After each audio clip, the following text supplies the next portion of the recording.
Bismillahirrahmanirrahim. Assalamualaikum warahmatullahi wabarakatuh. Baiklah, saya Kena Rahim dengan NIM 2111212046 akan menerangkan materi mengenai penyakit pada sistem pencernaan, yaitu pada esofagus dengan penyakit esofagitis. Pada gambar terlihat esofagus yang normal dengan esofagus yang telah dijangkiti oleh penyakit esofagitis. Pengertian esofagitis. Esofagitis adalah peradangan pada lapisan kerongkongan. Esofagus atau kerongkongan merupakan organ berbentuk pipa yang menyalurkan makanan dari mulut ke lambung. Esofagitis dapat menimbulkan rasa sakit dan kesulitan saat menelan, serta rasa perih di dada. Lamanya penyembuhan dengan sistem kekebalan tubuh yang baik dapat sembuh setelah menjalani pengobatan selama 2-4 minggu. Gejala esofagitis sendiri yaitu sakit saat menelan, sulit menelan, rasa perih di dada, biasanya terasa di belakang tulang dada saat makan, mual dan muntah, nyeri di hulu hati, asam lambung terasa naik ke kerongkongan atau ke mulut yang disebut dengan regurgitasi. Selanjutnya ada sariawan, tidak nafsu makan, dan batuk. Pada anak-anak, selain ditandai dengan kesulitan makan dan menelan ASI, esofagitis juga bisa ditandai dengan terganggunya pertumbuhan. Bila Anda mengalami esofagitis, segera temui dokter saat muncul gejala berikut. Yang pertama, nyeri pada dada seperti ditindih, terutama jika Anda juga menderita penyakit jantung atau hipertensi. Yang kedua, sulit menelan air meskipun hanya dalam jumlah sedikit. Yang ketiga, merasa ada makanan yang tersangkut di dalam kerongkongan. Penyebab dari esofagitis sendiri yaitu peradangan pada kerongkongan atau esofagus ini dapat disebabkan oleh beberapa hal, antara lain, yang pertama, reflux atau naiknya asam lambung ke kerongkongan. Kondisi ini disebabkan oleh gangguan pada katup yang berfungsi menahan isi lambung agar tidak naik ke kerongkongan. Esofagitis juga lebih cenderung terjadi pada penderita penyakit asam lambung yang tidak mendapatkan pengobatan. Yang kedua ada alergi. Kondisi ini terjadi akibat reaksi alergi yang dipicu oleh makanan tertentu, seperti telur, susu, gandum, kacang kedelai, atau daging sapi. Selain makanan, reaksi alergi yang menimbulkan esofagitis juga dapat dipicu oleh debu. Yang ketiga ada infeksi. Kondisi ini disebabkan oleh infeksi bakteri, virus, atau jamur pada jaringan esofagus. Infeksi pada kerongkongan terutama terjadi pada pasien yang memiliki daya tahan tubuh yang lemah, seperti pasien HIV, kanker, atau diabetes. Yang keempat, ada obat-obatan. Beberapa jenis obat seperti antibiotik atau obat pereda nyeri dapat menimbulkan peradangan pada esofagus jika terlalu lama berada di kerongkongan. Peradangan esofagus juga dapat dipicu oleh kebiasaan menelan obat tanpa air.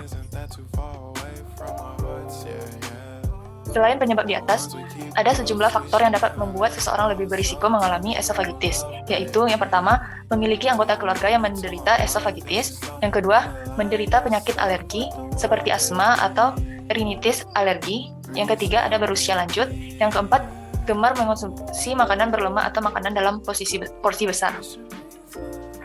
Yang kelima, ada mengonsumsi kafein, coklat, alkohol, atau makanan dengan rasa amin secara berlebihan. Yang keenam, memiliki kebiasaan langsung tidur usai makan. Diagnosis esofagitis. Setelah menanyakan gejala yang dirasakan oleh pasien, dokter akan melakukan pemeriksaan fisik. Jika ada kecurigaan ke arah esofagitis, ada beberapa pemeriksaan yang akan dianjurkan oleh dokter, yaitu yang pertama, endoskopi, yaitu untuk melihat kondisi esofagus atau bantuan alat berupa selang yang dilengkapi kamera pada ujungnya. Alat ini akan dimasukkan lewat mulut melalui prosedur endoskopi. Sampel jaringan esofagus juga dapat diambil untuk kemudian diperiksa di laboratorium. Selanjutnya, pemindaian. Untuk melihat struktur esofagus dengan bantuan sinar, röntgen, dan zat pewarna khusus berbahan barium. Dalam metode ini, pasien diminta untuk menelan cairan yang mengandung barium sebelum pemindaian dilakukan. Proses pengobatan dan komplikasi esofagitis.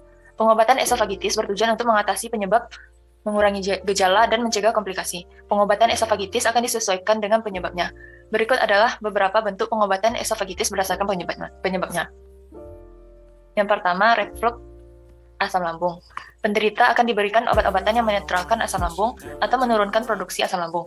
Contoh obat-obatan yang diberikan seperti antasida, ranitidin, cimetidin, omeprazol, atau lansoprazol, dan lain-lain. Jika diperlukan, tindakan pembedahan akan dilakukan untuk memperkuat katup antara lambung dan kerongkongan.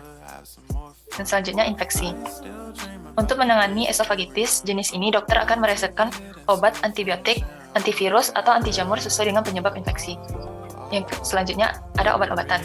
Konsultasikan kembali kepada dokter yang memberikan obat tersebut. Bicarakan mengenai manfaat dan risiko obat, serta tanyakan apakah obat tersebut dapat diganti atau dihentikan karena menimbulkan efek samping esofagitis. Dan selanjutnya, alergi. Selain memberikan obat yang menurunkan produksi asam lambung, dokter juga akan memberikan obat anti-alergi dan kortikosteroid, serta mengatur jenis makanan yang dikonsumsi. Jika esofagitis sudah mengalami komplikasi hingga membuat kerongkongan menjadi sempit, dokter bedah saluran cerna akan melakukan operasi untuk melebarkannya kembali. Kerongkongan yang menyempit dapat membuat makanan tersangkut saat ditelan.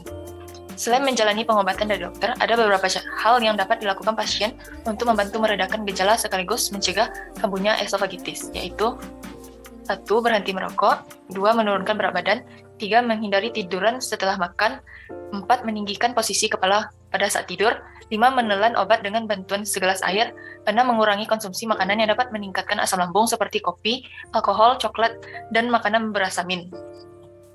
Komplikasi esofagitis. Esofagitis perlu ditangani dengan baik, sebab jika tidak, esofagitis dapat menimbulkan komplikasi berupa yang pertama, penyempitan esofagus. Yang kedua, barat esofagus, di mana terjadi proses struktur jaringan dinding esofagus yang membuat seseorang lebih berisiko mengalami kanker esofagus. Yang ketiga, luka dan pendarahan pada dinding esofagus akibat makanan yang tersangkut. Sekian hasil pembahasan tentang esofagitis. Terima kasih. Wassalamualaikum warahmatullahi wabarakatuh.